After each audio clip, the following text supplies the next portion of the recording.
Welcome back. What's up, everyone? We are into the deep end of college football. Only a few solid weeks left, and man, it's winding down. This weekend is going to be kind of an interesting one. We've got a few big games, but a little bit of a letdown the last few weeks. The kind of the buildup. Some of the biggest games of the slate, obviously, are for the day or in the evenings. But I think we have a pretty good early slate here to talk through. I think there's going to be some games and some spots to attack for sure. Last week for me was a little bit up and down. I had some of the calls very right. Hopefully you played some of the Army guys. And man, I'm trying to think back. 1 week feels like a year ago. But definitely had my fair share of cash in, and then the night slate went pretty well. So got the bankroll back up, ready to roll for this weekend. And let's hop to it. We have right off the bat here Tulane against Navy. Tulane is a 7-point road favorite, 29.5 implied team total. I think, this one's going to be a pretty, I don't know, I should say a pretty good game, but as of late, man, Tulane has looked really good. But Navy has been very solid all season long. I think the challenge here is obviously what Navy wants to do. When it comes to controlling the clock, controlling the ball, they run about 65% of the time, I believe. So they're going to want to control this game and just suck all the air out of it. Tulane, on the other hand, runs a very fast pace. They're a very balanced team. Plays in this game that I have the most interest in, like most people, is going to be Mekhi Hughes, 7,600 in the backfield. He's one of the very few true bell cow guys on, anywhere in college football, to be honest with you. He's averaging like 25, 30 DraftKings points a game. He's got a good implied team total here where Navy does have a good rushing defense, but this is Tulane's way to beat these guys. And I think Tulane can do the same thing by keeping the ball out of Navy's hands because they are not built to come from behind or run more of an up-tempo type game. So I think Tulane here takes the win, in my opinion. And I think it's going to be on the backs of Hughes. If you wanted to get cheap, you can take a dart throw on Mensa and Mario Williams as the receiver at 3,900 is a really good price for him. But I'd much rather play the rushing attack here for Tulane. And that's where I'm going to kind of leave it at this one. I think there's just a lot of good spots from the quarterback and receiver position on the slate that I'm not really going to be forcing this. But again, almost a 30-point team total. I think you could definitely take shots all over this Tulane team if you'd like, with Williams, Mensa, or even Dante Fleming. On the Navy side, you're not going to want any of the passing game because that's not what these guys do. If you do decide to go here, he's expensive, but Blake Horvath, he's projected okay in this matchup, but not really my cup of tea at 9,300. Eli Heidenreich, 6,500. He's an okay play. I think there's definitely worse plays on the slate than him, especially with the price tag at 6,500. And I think, he's definitely doable in tournaments. So on to the next one. Texas is up to a 12-point road favorite at Arkansas. Actually, I say up to. I think it's down a little bit. Some money coming in on Arkansas, I believe. 35-point team total here for the Horns. Man, this is going to be a weird game. This is a huge rivalry game. People in Arkansas is going to take this so seriously. This is their Super Bowl in the season if they can knock Texas off. Arkansas is definitely one of the most inconsistent teams in the country. They have games where they look phenomenal and they put up, this amazing offense and prolific offense. And then they've got games where they just absolutely get steamrolled. The good news for Arkansas is it looks like they'll have Jaquindon Jackson back to hopefully establish a little bit of a run game here and keep Texas off the field if they can. But this is a really concerning spot for Arkansas. They pass it a lot, which means if they can't sustain drives, they're going to turn the ball over quickly. And they've got one of the worst pass defenses in the country. So not ideal here spot for Arkansas. But again, we've seen weird things happen. You never know. We'll see if Woo Pig can come out and keep this thing close. But on the Arkansas side, Taylon Green, if you want to take shots on him, he's the kind of quarterback that, in my opinion, is the only type of quarterback that can knock a team like Texas off because of his mobile ability. I know Georgia beat Texas recently, but that was just through the trenches. I don't think that's going to be where Arkansas takes down the Longhorns here. It's going to have to be a quarterback that can use his legs and move around and kind of in broken plays and out of structure can make things happen. And Green does have that ability. I'm not saying it's likely, but if you want to take some dart throws here, again, I think crazier things have happened. But 8,200, he's a steep price. So I think if you're going to do it, you got to go all in and hope that Arkansas kind of shoots this thing out.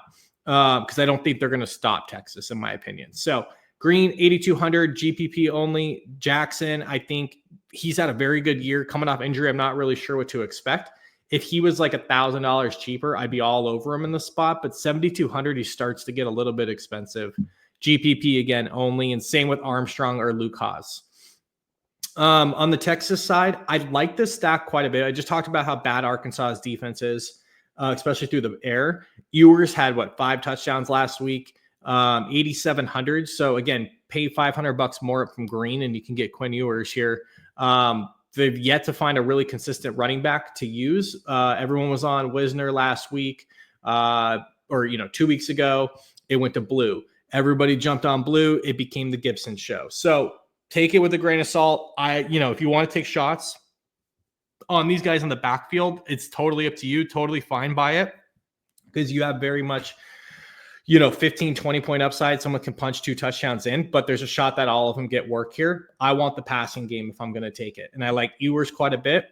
I think Bond is a very fine play here at 5K. Gunnar Helm is, in my opinion, probably the best play here, and one of them on the slate. He is 72% snap share on this team. He's 3,100. And then you can look to Matthew Golden as well. I really like Golden and Helm. I'm going to be playing a lot of those guys and also throwing them into other lineups as kind of one-offs for just a total pay down to kind of open things up. So I really like Golden. I really like Helm in the Texas passing game here. Moving on, Utah is back to Isaac Wilson at the quarterback position. I don't want any of the passing game here, really. Dorian Singer is going to probably see a lot of Travis Hunter, is my opinion. So I don't love that. Wilson has not been good this year, hence why he didn't start last week, and he was behind Rising to start this year. He's just not very good. So I think Utah's in some trouble here. Their only hope is going to be through Micah Bernard. If they can run the ball, and they've shown this in the past, this year, if Micah Bernard touches this thing 25, 30 touches, and he can get 4, 5, 6 yards a clip, they got a shot. Utah has done some pretty crazy things in their history, especially the last few years with Whittingham at the helm. I don't mind Bernard in tournaments at 7,100. I would rather take shots on him than Jackson just from the matchup. I know Colorado's been much better on defense, especially in the rushing defensive side of things, but it's Utah's only way is to punch these guys in the mouth and bully them, because talent-wise, they're not going to be able to hang with Colorado. So I think Utah is going to very much try to have that script of keep the ball, keep away from Sanders, Hunter, and all those guys on offense, and force them to be very efficient with their opportunities. That's got to be the game plan here. There's no other way. There's no way Utah beats these guys with a shootout. So I think that's what we're going to see. And I want to take some shots on Micah Bernard here because of that. From the Colorado side, Shador and Travis Hunter are very expensive. I will play some Shador as I do every week, because I think he is just turning into, if not already, one of the best, if not the best quarterback in college football. But I prefer just, again, Travis Hunter, 9,700, man. He needs so much to pay off. Like, you need, 40, 50 points here, raw points, in my opinion, to really pay this price tag off. And you've seen LeJontay Wester and Will Shepard really have good games as of recent, and can very much match, or if not trail Hunter, not by a whole lot. And so you're getting 3K savings on Wester, or 3,500 on Wester, and you're getting 5,600 savings on Shepard. Like, come on, man. Like, that's just crazy. Like, if you're going to Sanders or Hunter, you need like a 50 burger, and you need Hunter to score probably 3 touchdowns to pay this thing off. So I just can't do it, but I will absolutely be taking shots on the other guys, mainly Wester and Shepard in the receiving game for Colorado. Moving on, Pittsburgh, 11.5 point dog. Clemson rolls into town. I like Clemson here quite a bit. Pittsburgh has just looked really bad the last few weeks. Klubnik seemed to get a little bit back on track last week, had a pretty fine game, but I think Pittsburgh's defense is bad enough where they could see them really turn it on here. So at 8,600, I think Cade Klubnik's a really good play, not garnering a ton of ownership. Moffa's going to be the most highly owned guy on the offense, and rightfully so. The 7,300 is a good price tag for him. He could easily go 25, 30 points and have a really good game. That's typically what he does. So I like both of those guys. In the receiving game, Antonio Williams and TJ Moore are probably my two favorites. But if you wanted to take shots on Briningstool and Wesco as well, I think all those guys are in play. Antonio Williams is the only one that's at, a little bit priced up at 5,900. The other guys, very cheap. So there's a lot of value on this slate. So, it makes for a pretty fun one, in my opinion. I don't really want much on the Pittsburgh side, to be honest with you. Holstein's been bad. Desmond Reed has lost a little bit of juice from his, insane run the first 6-7 weeks of the season. The receiving room is a turnstile. I'm really not going here. I think Clemson kind of puts it to them. I know they have a 20-point team total, but just not a place where I'm really going to be stacking it up. The next game I do have quite a bit of interest in. Syracuse goes to Cal. Syracuse is a 10-point dog here.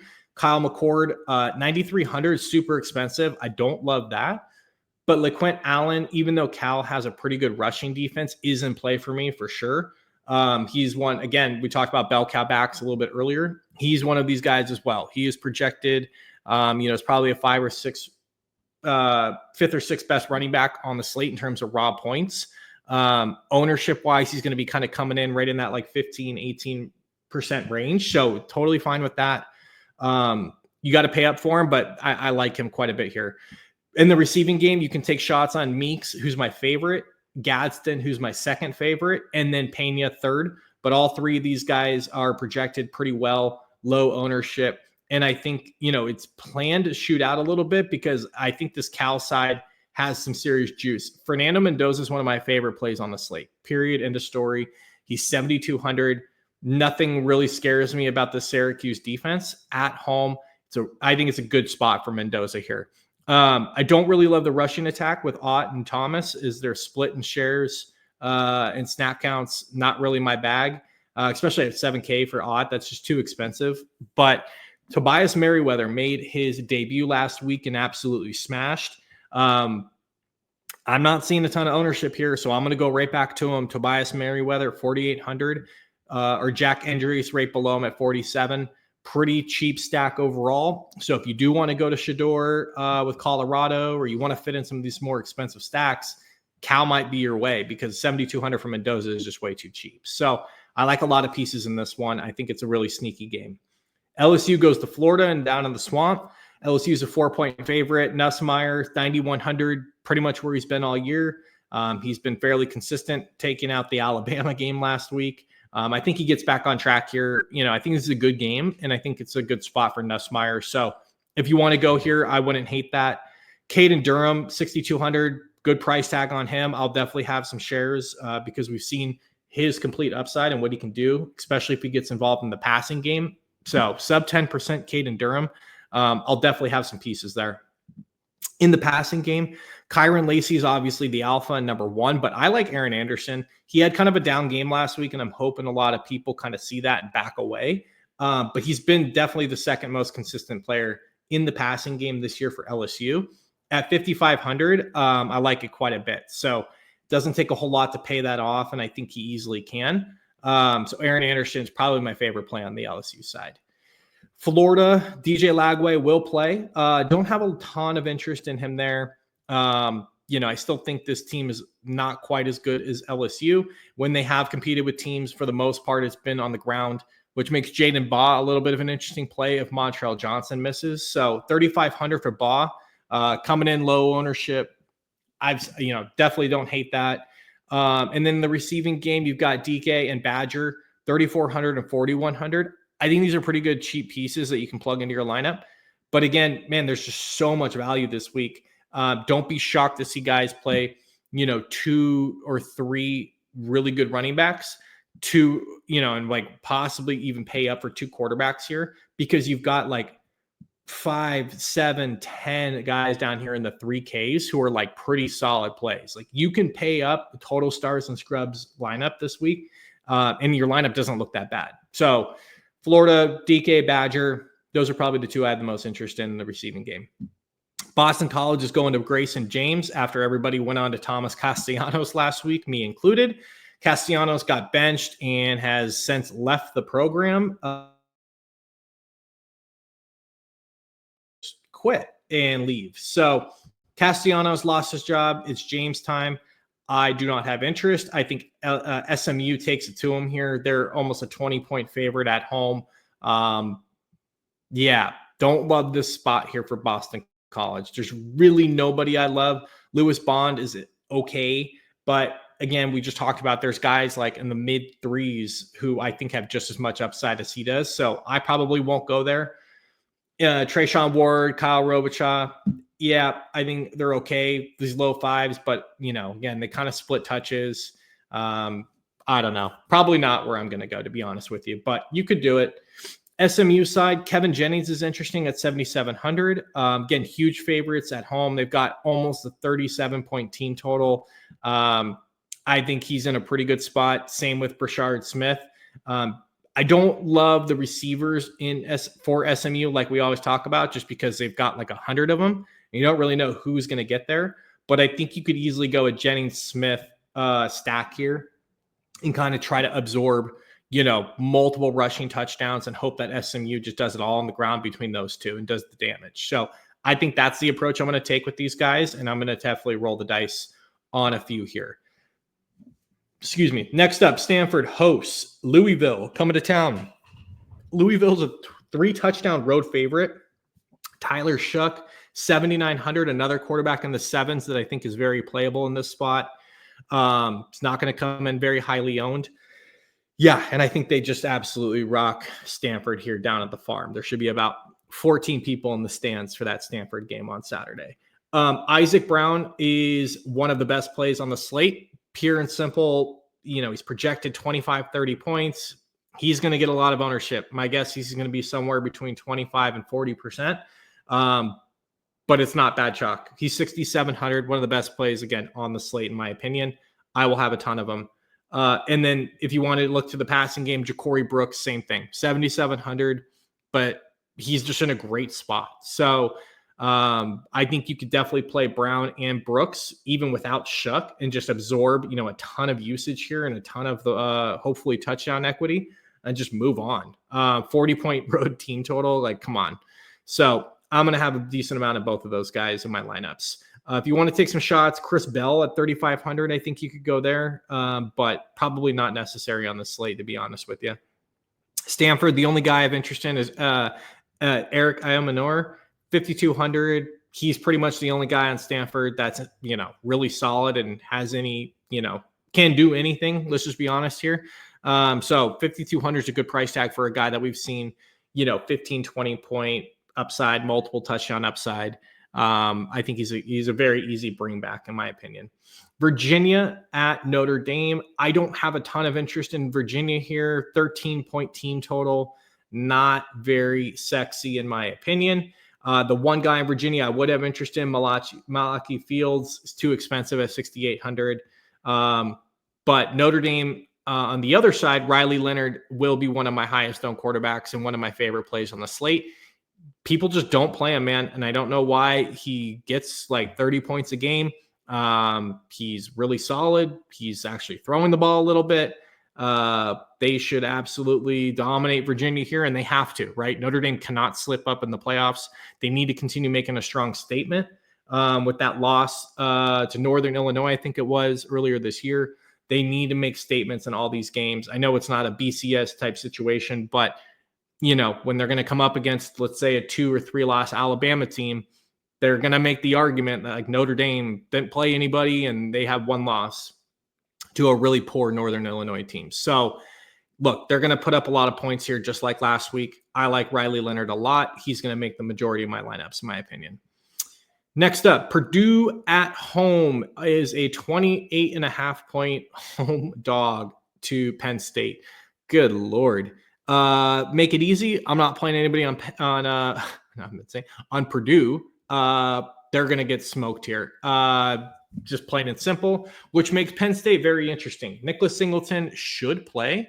If he doesn't, Katron Allen becomes he will be the absolute chalk on the slate, and rightfully so. At 4,900, I'll probably still play a little bit of him because I cannot imagine with Singleton, barely practicing this week and being injured, they're going to run him out there and just like run him into the ground. So I think Allen at 4,900 is interesting.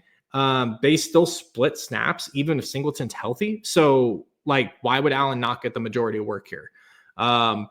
It is James Franklin, so who knows? But I'm going to roll with Katron Allen a little bit here. I think Drew Aller is interesting, especially if you see Allen's ownership skyrocket. He's very good leverage off of that, and you hope that Drew Aller is the one who takes this thing home. Maybe you get 2, 3, 4 touchdowns through the air. Allen maybe pops one in, they get a defensive touchdown. These guys are out by the fourth quarter. That's the story I would tell myself if I'm fading Katron Allen and trying to get some pieces in the passing game. So next up, Baylor and West Virginia. Sawyer Robertson, 8,700, I think is a pretty solid play. Probably going to be sub 10% ownership, in my opinion. They're a 1-point favorite against West Virginia. Both of them in the high 20s, low 30s implied team total. So this is a good spot and a good game overall. You're going to see some ownership on both sides. Let's just talk about both at the same time. Sawyer Robertson, 8,700, and Garrett Green, both very much in play here. Both have high ceilings. Both will run the ball themselves. And yeah, I think this is a good spot. You can even play both of these guys without them being stacked up, which is kind of interesting and different. I think both running backs are kind of interesting here. Bryson Washington, 6,400. Jaheim White, 4,700. And then the passing game, once again, cheap pass catchers. Josh Cameron, 4,700.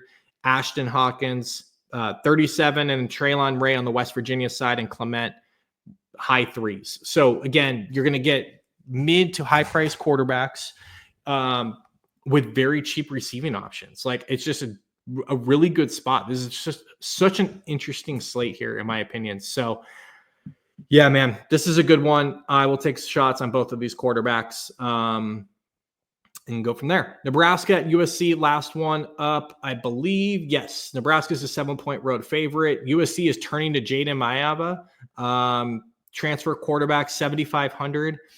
I want to take some shots, I think, on this kid. Whenever Lincoln Riley decides to move to somebody new, we saw with kind of that beginner's luck with Miller Moss last year in the bowl game, and then early on in the season, he sees something that I think he's going to utilize. And I don't know if that's more of his legs and the dynamic ability to like move around a little bit and run a little bit.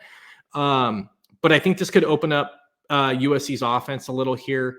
Woody Marks, always a good play. 8,500, though, is getting up there.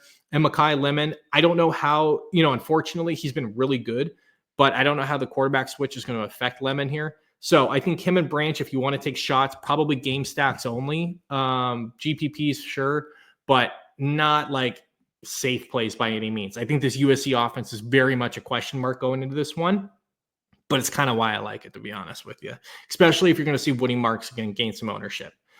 Nebraska, I don't think I'm going to go here, although we'll see what happens with Nebraska. They just brought in oh my God, I'm losing Dana Holgerson. I was going to just say the mullet guy who drinks Red Bull.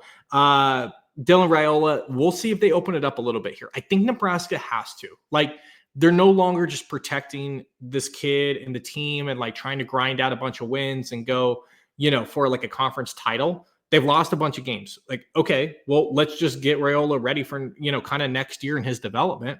Why not open things up a little bit? That would be my opinion. And I think Holgerson's a guy who can definitely do that. So I don't really know what to expect. Nobody does, but it's definitely an interesting spot. These guys are all like 2% owned. Raiola, Nayor, Ja'Cory Barney, Jamal Banks. If you think that any of these guys are interesting, again, super cheap, and Raiola's 5,500. It opens everything up. Again, you don't need it on the slate. But if you wanted to go there and you wanted to like pay up for a really expensive Travis Hunter and Shador, this could be an interesting stack to pair on the other side. So I'm just saying. And the last thing I'll say, Dante Dowdle, I have a little bit of interest in. He's already made one of my lineups I've built out just because USC, again, if Nebraska just sticks in their ways, they're going to want to run the ball, and USC isn't the best versus the run or really anything. So I think that's an interesting spot. So kind of wrapping things up in a bow, guys. Riley Leonard up top for me is my favorite quarterback. I really like Fernando Mendoza, and I like Garrett Green down here in kind of the lower sevens. So those are my three favorite quarterbacks. If I'm paying up for another guy, it's probably going to be Quinn Ewers here. At running back, Mekhi Hughes, Isaac Brown, Phil Maffa. And then I think you want to take some shots on Micah Bernard, most likely.